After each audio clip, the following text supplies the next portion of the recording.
যথারীতি গোবিন্দ আর বীরে গ্রামে ফিরে আসে। তখনও রাস্তার মোড়ে শ্যামলের চায়ের দোকানে গ্রামের লোকজন আড্ডা মারছে।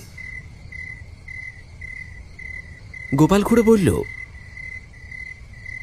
কেরে গোবিন্দ, মাছ ধরা হলো? কিছু পেলি ওই কানা নদী থেকে?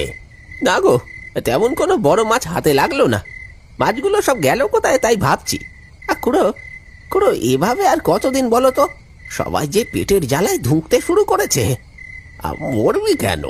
তোদের মতো জেলেদের কথা ভেবে শশীভূষণ তো ভালোই সাহায্য করছে। 3 ভাগের 1 ভাগ টাকা দিয়ে মাছ কিনছিস, আর সেই মাছ বাজারে বিক্রি করে বাকি 3 ভাগ লাভ করছিস। সেটাও তোদের হচ্ছে না? না খুড়ো, গোবিন্দ ও কথা বলতে চায়নি। এখন না হয় আমাদের চলে যাচ্ছে, কিন্তু কদিন পর শশীভূষণ বাবুর যদি কিছু হয়ে যায় তখন আমরা কি করব? আহা, অত ভাবিস না, কটা মাসেরই তো ব্যাপার। ওই পুবপাড়ার কাছে ব্রিজটা ঠিক হয়ে গেলে আর কোনো সমস্যা থাকবে না।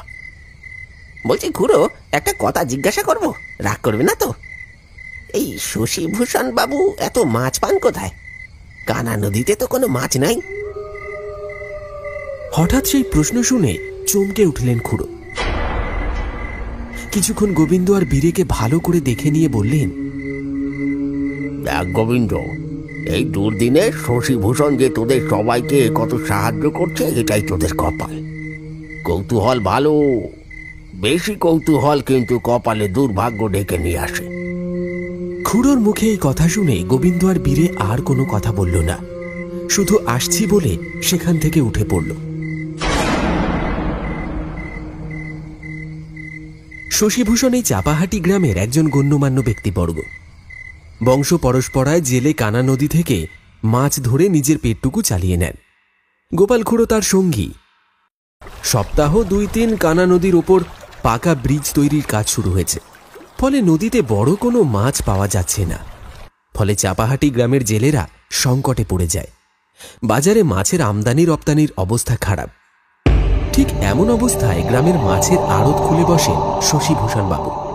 শুধু জেলেদের তিনি 3 ভাগের 1 ভাগ টাকা নিয়ে মাছ দেন, আর জেলেরা সেই মাছ বাজারে পর্যাপ্ত দামে বিক্রি করে ভালোই মুনাফা অর্জন করছেন। কিন্তু তাতেও গ্রামের জেলেদের সন্দেহ বাড়তে থাকে শশীভূষণের ওপর। এই সংকটজনক অবস্থায় তিনি কোথা থেকে এত মাছ পাচ্ছেন?